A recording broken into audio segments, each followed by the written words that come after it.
During my 10 years as a flight attendant, one of the most bizarre requests I ever received happened on a flight to Hawaii. A passenger kept hammering the call button like her life depended on it. I hurried over, bracing for someone fainting or having a medical emergency.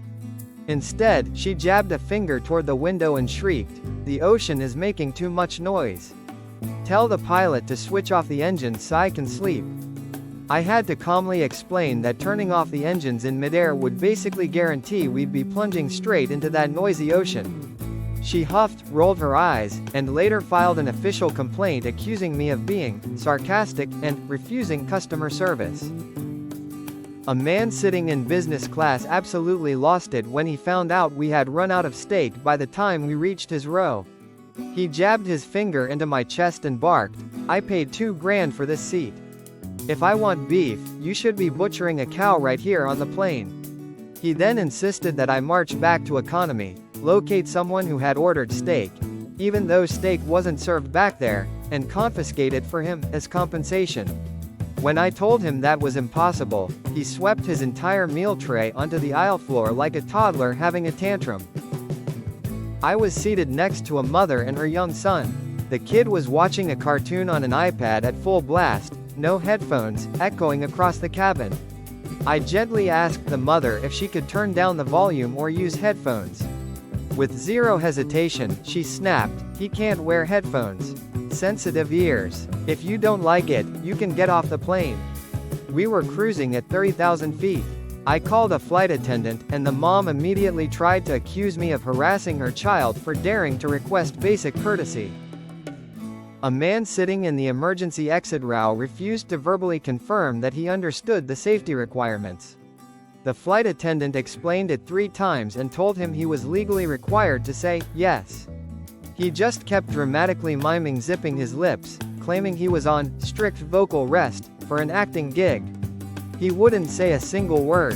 Because of him, the plane had to stop taxiing, return all the way to the gate, and he was escorted off.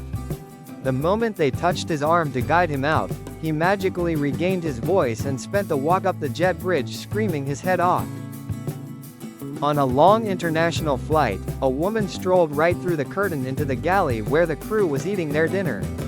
She spotted a bottle of water that wasn't part of the passenger service and immediately uncapped it and started chugging.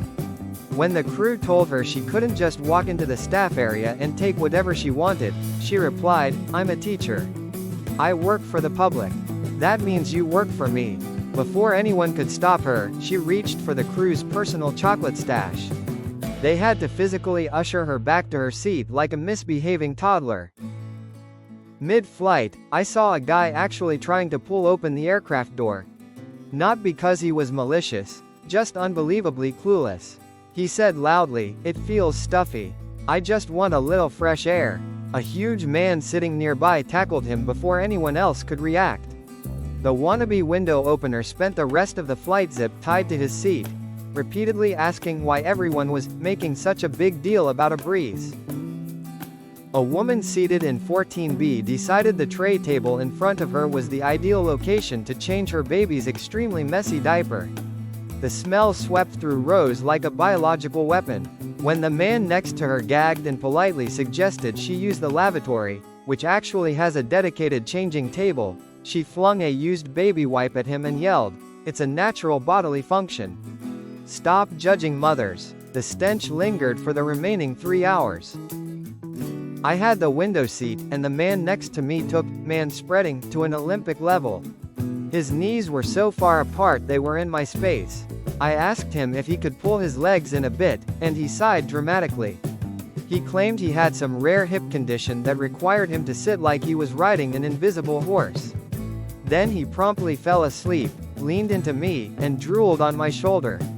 When I pushed him off, he jerked awake and threatened to sue me for physical assault. During boarding, a man belonging to Group 5 shoved his way to the front with the Group 1 passengers. The gate agent stopped him, and he loudly announced, "I have 50,000 followers on Instagram. I board whenever I want." He genuinely believed his social media following outranked elderly passengers, veterans, and everyone else. When the agent told him to step aside or he wouldn't fly, he started live streaming a rant accusing the airline of hating content creators. We were descending through rough turbulence, getting knocked around pretty hard, when a woman suddenly unbuckled her seatbelt and stood up to grab her carry-on from the overhead bin. The flight attendants shouted at her to sit down, but she yelled back, "I have a tight connection. I need to be ready to run the second we land." A huge bump sent her tumbling into the aisle. She twisted her ankle, then blamed the pilot for bad driving. On a red-eye flight, a very young couple sat in the row behind me. The moment the cabin lights dimmed, they started acting like they were in the back row of a movie theater instead of an airplane. Loud kissing, squirming around, hands going everywhere. It was uncomfortable for everyone in the surrounding rows. A flight attendant walked by, shined a flashlight on them, and told them to knock it off. The guy puffed up his chest and barked, "We're on our honeymoon. Show some respect for romance." The passengers nearby immediately started booing, and the two of them finally stopped after realizing no one on board wanted to be part of their honeymoon memories. A man a few rows ahead kicked off his shoes and socks like he was settling in at home. Then he literally walked to the lavatory barefoot on that wet, sticky plain floor, which every flight attendant knows is never just water. When he returned, he lounged back, propped his damp feet up on the bulkhead wall, leaving sway footprints, and began picking at his toes as if he were doing a pedicure. I dry heaved watching him. A flight attendant gave him a stern talk about hygiene, and he acted offended, like she was somehow being rude. A woman brought a tiny dog on board wearing a store-bought, service animal vest that fooled no one. The Chihuahua was trembling, barking non-stop, and eventually peed all over the seat. When confronted, the owner claimed the dog was warning her about negative energy from the flight crew. Then she demanded a first-class upgrade so her dog could relax in a calmer environment. Instead, she got flagged for fraud and banned from flying with the airline ever again. During landing, a man refused to put his seat upright, insisting he had recently had back surgery and physically couldn't sit straight. The flight attendant asked for a doctor's note. He had none. He argued so long that the plane had to circle the airport, wasting fuel, because they legally couldn't land while he was reclined. Eventually, the captain announced over the PA that seat 22C was delaying the landing for everyone. Suddenly peer pressure worked wonders, and his seat shot upright in about half a second. I once sat next to a woman carrying a Tupperware container filled with tuna salad and hard-boiled eggs. As soon as the wheels left the ground, she cracked it open like she was unveiling a 5-star meal. The odor spread through the cabin like a chemical attack. I politely asked if she could wait or at least keep it covered. She took a giant bite, looked right at me, and said through a mouthful of egg, "I'm on keto. I don't touch the processed junk they feed you people." I spent the flight breathing through my shirt. A man who had already downed 4 double vodka tonics demanded a 5th. At this point, he was slurring, getting loud, and on the verge of becoming a safety issue.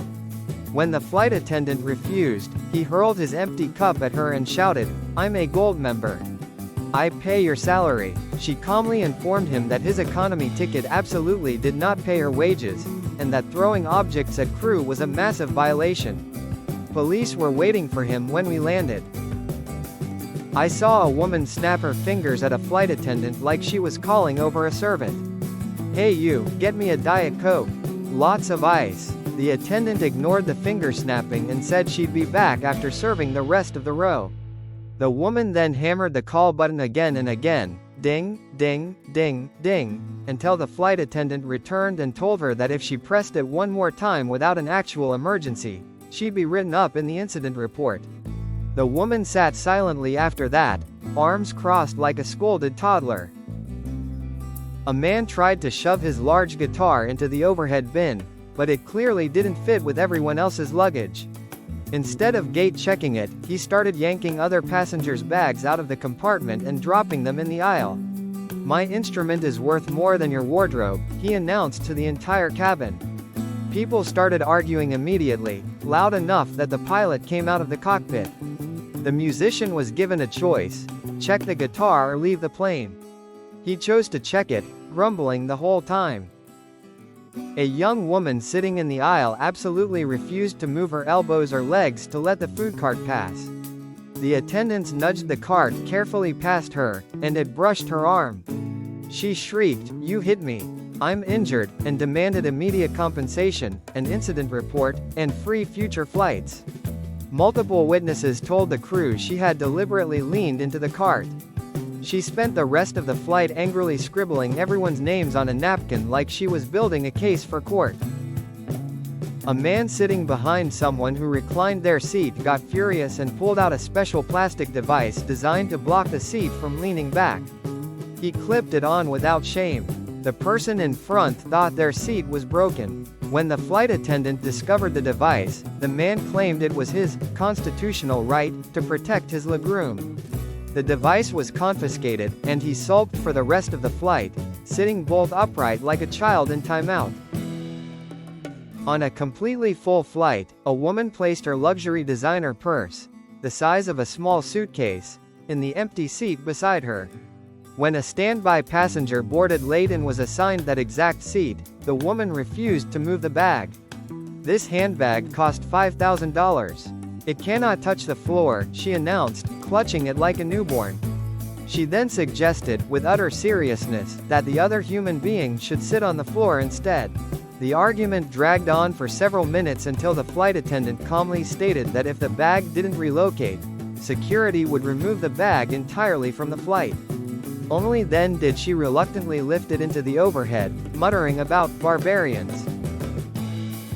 A passenger kept flagging down crew members because he was convinced the plane was flying the wrong direction. He stared at the moving map on the seatback and insisted the aircraft was heading south when it should be going west to Chicago. He eventually demanded access to the cockpit so he could show the pilots the correct route on his phone's map app. He was genuinely afraid the plane was being hijacked because he didn't understand how great circle navigation works. The crew spent half the flight reassuring him that no one was kidnapping him. The Earth is just curved. A man boarded wearing what looked like half his wardrobe, multiple pairs of pants and several jackets stacked on top of each other, because his suitcase was overweight and he refused to pay the fee.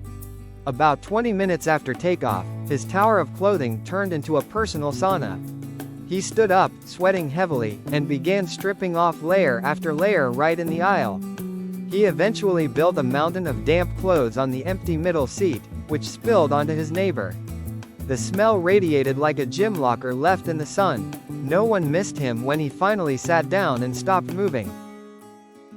During the safety briefing, a row of college-age men decided it was their time to shine. They made loud jokes, catcalled the attendants, and laughed over every instruction. The lead attendant stopped mid-demo, picked up the interphone, and addressed the whole cabin. "If the passengers in row 12 do not settle down immediately, we will return to the gate and they will be arrested for interfering with the safety demonstration." The cabin burst into applause. The frat guys suddenly turned into silent honor students. A woman summoned a flight attendant to whisper that the man seated next to her was a terrorist. When asked why she thought so, she pointed at his notebook with shaking hands. He was working through calculus problems. She was absolutely convinced the mathematical symbols were coded plans for a bomb. The attendant told her gently, "Ma'am, that's a derivative." She refused to sit next to him anyway and spent 2 hours sulking in the galley like a child punished at school. A mother asked a flight attendant to warm her baby's bottle. The attendant explained they didn't have a microwave, but they could warm it using hot water, which is standard. The mom exploded. "What kind of airline doesn't have a microwave? How do you cook the food?" The attendant explained that the ovens are convection, not the same as microwaves. The mother then demanded they put the plastic baby bottle directly into the 400-degree oven. When the attendant refused, to keep the bottle from melting into toxic goo, she accused them of trying to starve her child. A wealthy-looking couple in first class wanted champagne before takeoff. Unfortunately, due to a catering mix-up, the only sparkling option available was a cheaper substitute. The man took one sip, spat it right back into the glass, and hurled the glass at the wall, shouting, "This is garbage. Do I look like a commoner to you?" The glass shattered everywhere. Federal marshals arrived shortly after and escorted him off the aircraft. Hopefully the commoner champagne tasted better in holding. During a long delay on the tarmac because of a thunderstorm, one passenger got fed up and demanded to be let off immediately. The crew explained that you can't just open the doors while on an active taxiway, it's unsafe and illegal. He insisted he was being held prisoner. Before anyone could stop him, he grabbed his bag, pulled the emergency slide handle, and launched himself out of the aircraft. He landed in the pouring rain, right into the arms of airport police. He now owes the airline tens of thousands of dollars for deploying the slide. A woman asked for a blanket, which she received. 10 minutes later, she rang the call button and complained that the blanket was itchy and demanded a plush duvet from first class. The attendant explained that those were for first-class passengers only. The woman pointed out that some seats in first class were empty and said, "Well, no one is using them. Just take one." When the attendant refused, the woman started fake sneezing dramatically, insisting she was having an allergic reaction to the cheap blanket. I once sat beside a man who looked visibly ill, pale, sweating, coughing, sneezing constantly. I asked if he had a mask, and he said, "I don't believe in germs." Midway through the flight, he suddenly leaned forward and vomited directly into the seat back pocket. No bag, just straight into the fabric pocket containing magazines. He then turned to me, without wiping his chin, and asked if I was going to finish my pretzels. I relocated to the jump seat with the flight attendants immediately.